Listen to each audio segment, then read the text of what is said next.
Maintenant, pour faire un baking d'un mesh un petit peu plus avancé, comme celui-ci, cette fois mon HD a plus de détails, eh bien on va s'intéresser à d'autres options. Donc c'est pareil, output size pour les maps, on va choisir la taille de baking de la map.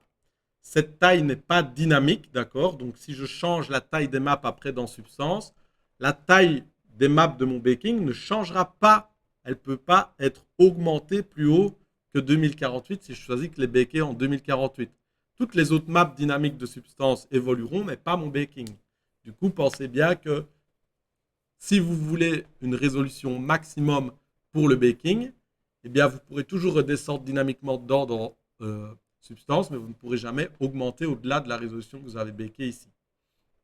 Alors, dans ce cas-ci, je reste en 2048 et je vais un petit peu m'intéresser aux options qui sont disponibles ici en dessous.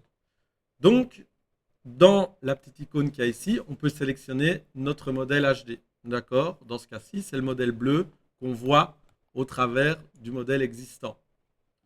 Cependant, je vois en dessous que j'ai la petite icône Use Cage. Et quand je la coche, vous voyez qu'à l'écran, il y a une partie qui disparaît. Donc, le slider max frontal, si je le bouge, je vais avoir l'occasion de choisir la distance à laquelle l'ordinateur va aller chercher l'information.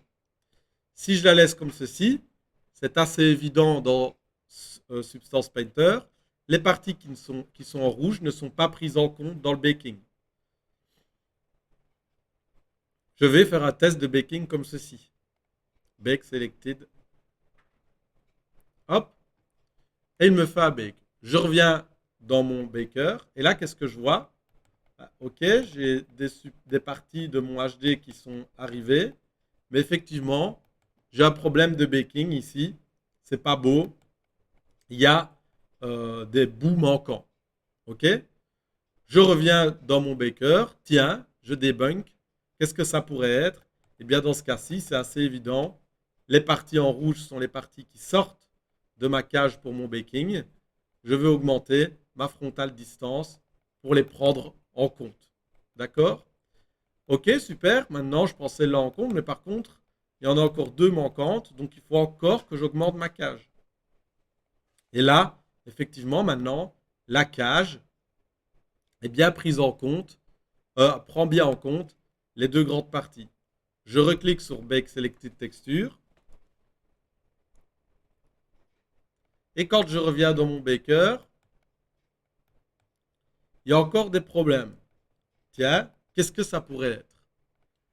Donc, quand on les règle mal le rear distance, d'accord, on va aussi avoir des problèmes de baking. Dans ce cas-ci, on peut voir que le programme ne va pas chercher l'information assez loin dans le mesh à tous ces endroits-ci par rapport au high et du coup, il me fait aussi des artefacts. Donc quand on fait le réglage, on fait bien attention à ne pas oublier le rear distance. Ce n'est pas parce qu'on ne le voit pas qu'il n'est pas impactant. Ok? Si je refais Bake Select Map en l'ayant bien réglé, on peut voir maintenant qu'il va bien chercher l'information partout.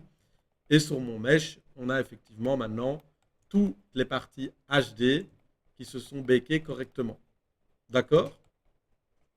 Donc ça, pour une introduction à l'utilisation de la cage, c'est suffisant. Et là, on parle bien de la cage automatique dans Substance Painter. OK?